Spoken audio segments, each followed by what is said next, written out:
Hi, I'm Alan Hovis. I'm a real estate broker, contractor, and property and casualty insurance agent here in Florida. We've put this channel together for you to answer your questions about buying and selling real estate here in Florida. If you've got additional questions you haven't found answers yet to, just put them in the comments below and we will get back to you. Or maybe we'll make a show about them. Thank you for watching.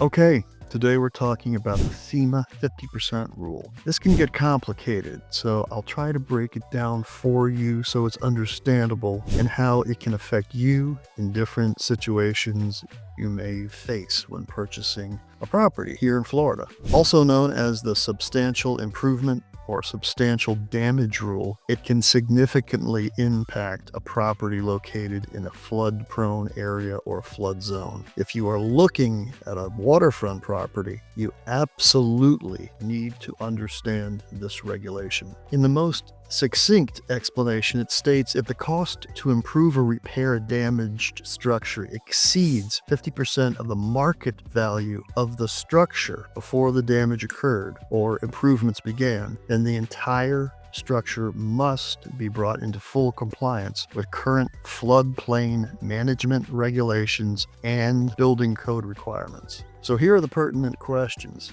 1. Who exactly does this affect? 2. How do I know if a property is in a flood zone, and if so, which one? 3. What kind of flood zones are there? 4. How do I know if a property has flooded before? 5. Who comes up with the market value of the structure? 6. Who enforces all of this? 7. Are there any exceptions? 8. What is pre-firm and post-firm? 9. Most important, how can I get into trouble with this? Okay, question 1. Who does this affect? Anyone who owns a property with a structure that is in an SFHA, a special flood hazard area. So if you're near a river, a lake, a stream, the bay, a beach, or just a low-lying area, there's a good chance you are in one of these zones. Question 2, how do I know if it's in a flood zone? Well, your realtor can find your flood zone on the MLS, and it should also be listed on the property appraiser's website for that specific property. FEMA's website will also let you know. Third question, what kind of zones are there? Well, there's numerous zones, but the ones that you need to be concerned with here in Florida will start with either the letters A or V. These zones will require flood insurance from lenders and be subject to the 50% rule from FEMA. Number 4, how do I know if it's flooded before? Well, your realtor should be able to obtain from the seller's agent a flood disclosure form, and we'll place one below. This form will disclose if the seller has ever filed a flood claim with an insurer or received federal assistance for flood damage to the property. You can also inquire with NFIP about the complete history of flooding for the property in case there were previous floods by requesting a history report. You will have to have the current owner authorize this by signing and notarizing the form attached here. Number 5, who determines value? The local municipality is charged with deriving the market value of the main structure. And remember, it's the value of the structure only. This does not include the land value or other structures which may be on the property. If you disagree with their determination, you can appeal the decision by providing additional documentation, like a private appraisal or repair estimates from building professionals. Number 6, who enforces this? Well, again, the municipality is charged with enforcing the FEMA rule. Each county, city, or incorporated town usually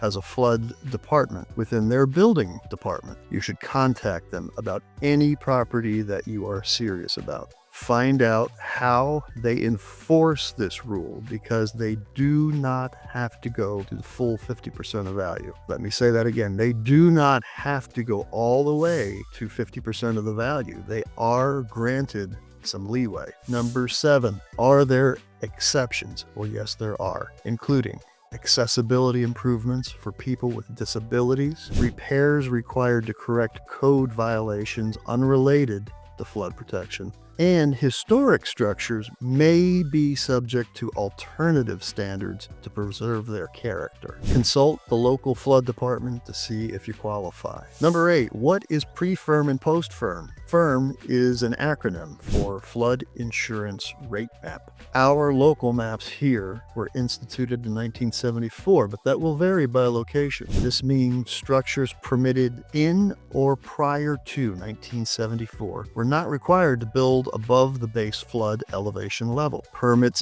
issued after 1974 are required to do that. This takes us to the most important question, number 9. How can I get into trouble with this? Well, if you purchase a pre-FERM house and it is or becomes damaged beyond 50% and is built below base flood elevation level, one of the requirements will be to either raise the existing structure or demolish it and build new. Obviously, neither of these options are cheap. And just so you know, we will have a video that deals specifically with raising or shoring a home, as it is properly called. Last point, the rebuild cost to see if it's above the 50% level will be calculated with labor from a licensed contractor with profit, even if you do some of the work yourself. So, unfortunately, you're not going to help yourself by doing so.